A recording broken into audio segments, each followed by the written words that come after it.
देवरजू बन गए शत्रुघ्न लखन भरत तीनों भाई। देवरजू बन गए शत्रुघ्न लखन भरत तीनों भाई। सीता जी के भाग जगे श्री राम ने माला पहनाई। देवरजू बन गए शत्रुघ्न लखन भरत तीनों भाई। देवरजू बन गए शत्रुघ्न लखन भरत तीनों भाई।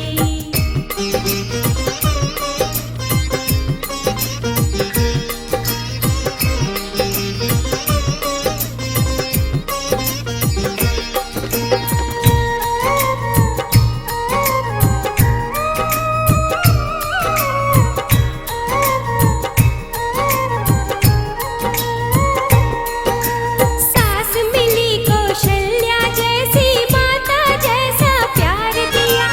माता जैसा प्यार दिया, माता जैसा प्यार दिया। ससुर मिले दशरथ जी ऐसे पिता के सम अधिकार दिया।